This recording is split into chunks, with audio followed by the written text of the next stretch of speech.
Vous avez été trompé.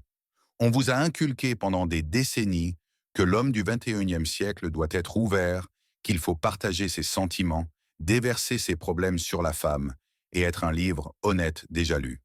Cela semble beau progressiste, mais en réalité c'est le chemin le plus court vers la perte de son respect et de son attraction. Le grand psychologue Carl Jung, qui a fouillé les cerveaux masculins plus profondément que n'importe quel coach moderne, comprenait parfaitement que la véritable force d'un homme n'est pas dans ce qu'il dit, mais dans ce qu'il tait de manière démonstrative. Dans cette vidéo, nous allons dévoiler les 5 principaux secrets masculins qu'il ne faut pas confier à une femme. Il ne s'agit pas de jeu ou de manipulation, mais de limites de respect de soi et de ce magnétisme qui transforme un simple homme bien en un homme qu'il est impossible d'oublier. D'ailleurs, une petite question pour commencer, qui nous aidera à mieux nous comprendre. Repensez à votre propre expérience. Qu'est-ce qui vous a le plus nui dans la vie, une franchise excessive ou une réticence excessive? Écrivez un seul mot dans les commentaires en franchise ou réticence. Il sera intéressant de voir qui est majoritaire ici. Et pendant que je passe au premier secret le plus explosif, vous avez exactement 3 secondes pour aimer cette vidéo. On dit que cela ajoute instantanément +1 au charisme. 1, 2, 3 et c'est parti. Première partie. Votre ombre, votre arme secrète et non une faiblesse. Le premier et principal secret est ne montrez jamais vos faiblesses les plus profondes. La culture moderne confond deux notions complètement différentes, la disponibilité émotionnelle et le déversement émotionnel. On vous dit « soyez vulnérable ». Mais la femme au niveau de ses instincts primitifs entend autre chose, « sois faible et je prendrai le rôle de ta maman ». Dès que cela se produit, l'alchimie meurt, le désir se transforme en sollicitude, l'admiration en gestion. Carl Jung aurait appelé cela un échec total de l'intégration de son ombre. L'ombre n'est pas quelque chose que l'on doit étaler sur la table en disant « Regarde comme je suis brisé, aime-moi ». L'ombre est votre abysse intérieur, vos ambitions, votre agressivité, vos désirs cachés. Un homme fort n'ignore pas son ombre, il la connaît bien. Il a passé un accord avec elle et il la tient en laisse. C'est précisément cela qui crée un sentiment de profondeur et de contrôle et non des plaintes larmoyantes. L'homme qui partage constamment ses peurs, ses doutes et son chaos intérieur devient non pas plus compréhensible mais moins fiable. Ce n'est pas parce que les femmes sont sans cœur, c'est parce qu'elles cherchent biologiquement chez un homme un rocher sur lequel s'appuyer et non un marécage dans lequel elles pourraient se noyer en essayant de le sauver. Elles veulent ressentir la sécurité et non la responsabilité de votre paix intérieure. La confiance absolue n'est pas l'absence de blessures, mais la capacité à porter ses cicatrices avec dignité sans les transformer en objets de négociation pour sa pitié. Lorsque vous l'admettez sélectivement et de manière dosée dans votre monde, elle se sent choisie et non une gardienne. Votre douleur doit être votre sagesse, mais elle ne doit pas définir votre valeur à ses yeux. Comprenez une chose simple, la femme veut voir que vous êtes capable de gérer les problèmes seul. Cela ne signifie pas que vous ne pouvez jamais partager quelque chose. Vous le pouvez, mais seulement lorsque vous avez déjà traversé la tempête, l'avez comprise, et en êtes sorti vainqueur. Il faut partager non pas le problème, mais la conclusion. Non pas la blessure, mais la cicatrice qui ne fait plus mal. C'est un signal de force. Quand un homme parle calmement d'une difficulté surmontée sans drame ni recherche de consolation, cela suscite le respect. Mais s'il vient à elle en panique cherchant le salut, il lui transmet automatiquement le volant, et la femme prenant ce volant cesse de voir en lui l'homme qu'elle désire suivre. Vous n'êtes pas obligé de vous mettre à nu devant le monde entier, et encore moins devant une seule femme. C'est votre monde intérieur, votre sanctuaire. Réservez ces parties les plus vulnérables à ceux qui ont prouvé leur loyauté et leur fiabilité pendant des années.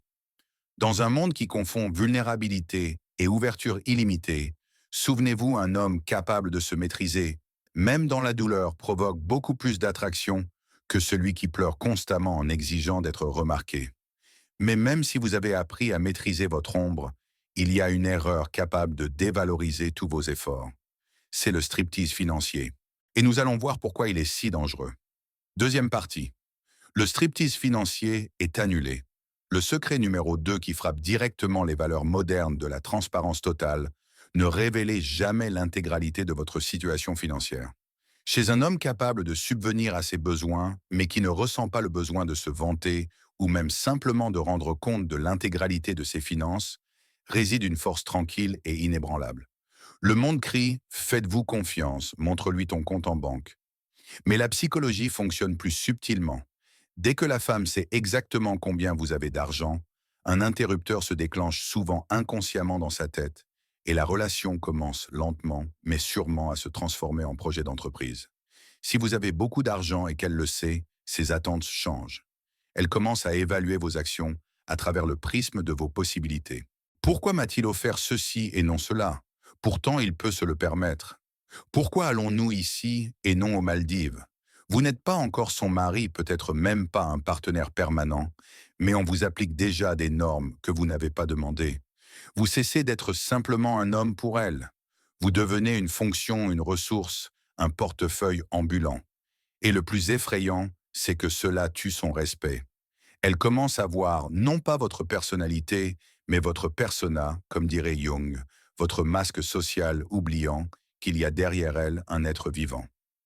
Et si vous avez des difficultés financières, ou si vous êtes simplement en phase de construction, en lui racontant cela, vous obtiendrez peut-être une dose de pitié, mais avec elle, vous obtiendrez également une dose de doute. Sera-t-il capable?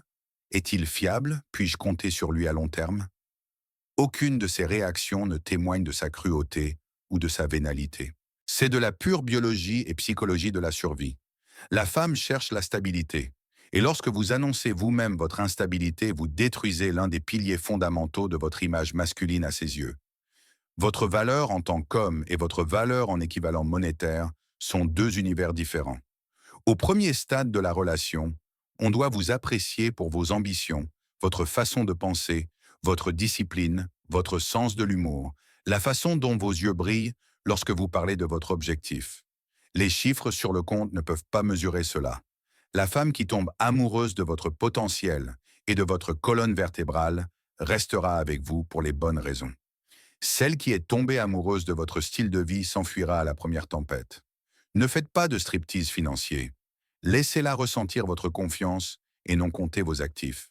Une telle discipline non seulement protège votre paix, mais la force aussi à vous respecter beaucoup plus.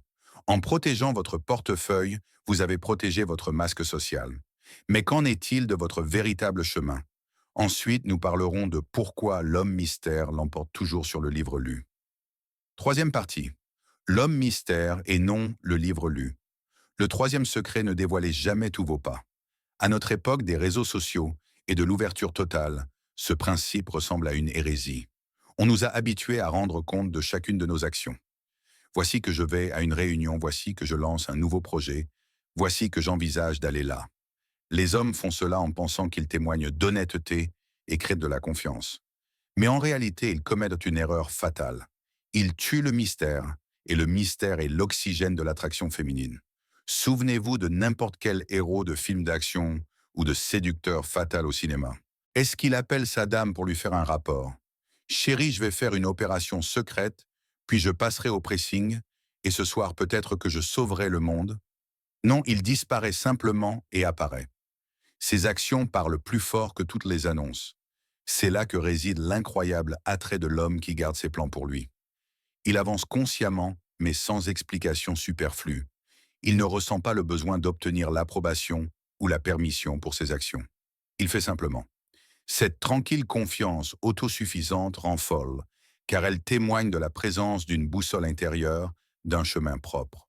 Quand vous lui racontez toutes vos intentions, vous ne laissez aucune place à son imagination. Vous devenez prévisible comme un horaire de train. L'intrigue meurt. Mais lorsque vous vous taisez, lorsqu'elle ne sait pas exactement où vous êtes et sur quoi vous travaillez en ce moment, vous créez un espace psychologique. Elle commence à penser à vous. Que fait-il? À quoi pense-t-il? Ses pensées reviennent sans cesse vers vous. Ce n'est pas de la manipulation, c'est une loi fondamentale de la psychologie. Les femmes sont attirées par la tension et la profondeur, et non par une réalité plate et prémâchée. Carl Jung aurait appelé cela « suivre son chemin d'individuation », un chemin vers soi qui ne nécessite ni spectateur ni commentateur. Cessez de rendre compte. Laissez vos résultats parler pour vous. Si vous construisez une entreprise qu'elle voit un jour le bureau terminé, au lieu d'écouter vos plans pendant des mois. Si vous travaillez votre corps, qu'elle remarque les changements elle-même, au lieu de regarder vos photos de progression à la salle de sport. Permettez à votre vie de se dérouler avec dignité sans être diffusée en direct. La prochaine fois que vous voudrez annoncer vos plans, arrêtez-vous. Posez-vous la question: pourquoi est-ce que je veux raconter cela? Pour obtenir l'approbation, pour me vanter? Si la réponse est oui, alors il vaut mieux vous taire. L'homme dont les actes sont plus éloquents que les mots suscitera toujours plus de respect et de désir. Au fait d'un petit point de contrôle, si vous avez regardé jusqu'à ce moment et sentez déjà que le contenu est utile, faites-le savoir en mettant un plus dans les commentaires. C'est notre code secret à vous et moi qui montrera que nous sommes sur la même longueur d'onde et que mes efforts ne sont pas vains. Mais même l'homme le plus imprévisible peut tomber victime d'un piège, le transformant de capitaine en esclave. C'est la dépendance émotionnelle. Et dans la partie suivante, nous allons dévoiler sa nature toxique. Quatrième partie, le syndrome du pantalon perdu. Comment ne pas se dissoudre dans une femme? Le quatrième secret peut être le plus important car il est à la base de l'identité masculine. Ne montrez jamais de dépendance émotionnelle. La capacité d'un homme à aimer profondément, passionnément, mais sans pour autant se perdre. Voilà ce qui distingue un partenaire mature d'un garçon infantile. Et c'est la principale erreur que commettent des millions de braves hommes. Ils confondent l'amour avec le besoin désespéré. Ils pensent que le besoin constant de son attention, la jalousie envers chaque poteau et la panique de son silence d'une minute sont la preuve de leurs vrais sentiments. Mais pour le subconscient féminin, ce n'est pas un signal de sécurité. C'est une sirène assourdissante hurlant le déséquilibre et la faiblesse. C'est l'odeur du désespoir qui tue l'attraction plus rapidement que n'importe quel poison. La femme est par nature attirée par la force et non par la fragilité émotionnelle déguisée en passion. Elle veut être votre choix et non votre nécessité. Elle veut sentir que vous avez choisi d'être avec elle et non que vous vous accrochez désespérément à elle comme un noyé à une bouée de sauvetage parce que sans elle, votre monde s'effondrerait. C'est la distinction clé. L'un est le don du fort, l'autre est l'exigence du faible. Dès que vous transformez votre état émotionnel en sa zone de responsabilité, la dynamique de la relation bascule. Elle cesse d'être votre femme et devient votre psychothérapeute, votre maman, votre surveillante, et cela l'étouffe. Elle commencera instinctivement à reculer, à se fermer, à devenir plus froide. Non pas parce qu'elle est cruelle, mais parce que c'est de la biologie. Elle ne peut pas désirer celui qu'elle doit sauver. Carl Jung aurait décrit ce phénomène comme une projection totale de l'anima. L'anima est dans l'image féminine inconsciente à l'intérieur de l'homme, son âme. Quand un homme n'est pas en contact avec cette partie intérieure de lui-même, il projette cette image idéalisée et divine sur la femme réelle. Il cesse de la voir telle qu'elle est, vraiment avec ses défauts et ses qualités. Il commence à voir en elle le salut de son vide intérieur, exige qu'elle soit sa muse, son sens de la vie, son tout. Mais aucune femme réelle ne peut supporter le poids d'une telle projection. C'est comme essayer de vivre dans un temple où vous êtes la divinité priée 24 heures sur 24, 7 jours sur 7. C'est étouffant. Et finalement, elle s'enfuit ou se brise sous cette pression. L'homme qui a perdu son centre ne peut pas être le capitaine de son navire, et la femme ne se sentira jamais en sécurité sur un navire sans capitaine. Que fait l'homme équilibré? Il arrive dans la relation avec une vie déjà pleine. Il est un univers entier et non un trou noir nécessitant d'être rempli. Il a ses propres objectifs, ses propres passe-temps, ses propres amis, sa propre vision. Il ne renonce pas à cela pour son attention. Il l'intègre dans sa vie, créant une nouvelle réalité commune, mais sans détruire la sienne. Il n'a pas besoin d'une validation minute par minute de son amour pour se sentir bien, car son estime de soi vient de l'intérieur et non de l'extérieur. Et si par malheur la relation se termine, il souffrira, il ressentira la douleur, mais il ne se brisera pas, il restera lui-même. C'est précisément cet homme qui se tient fermement sur ses deux pieds, même si elle décidait soudainement de partir, qui c'est le plus attirant. Elle peut admirer votre passion, mais elle respecte votre équilibre.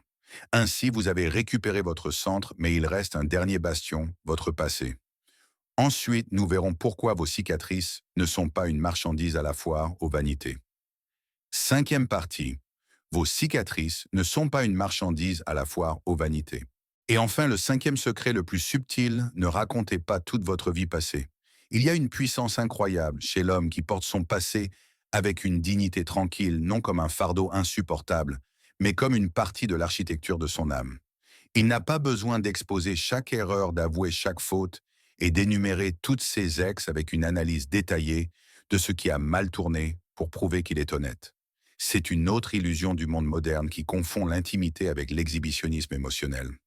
La véritable intimité n'est pas quand vous savez tout l'un de l'autre, mais quand vous vous faites confiance totalement, malgré le fait de ne pas tout savoir. Le lien authentique ne se construit pas sur la quantité d'informations révélées, mais sur la qualité de la présence dans le moment présent. Lorsqu'un homme, surtout au premier stade, déverse tout le fond de son passé sur une femme, il déclenche une réaction en chaîne aux conséquences imprévues. Au lieu d'apprendre à le connaître, elle commence à l'analyser, à le scanner, à le juger.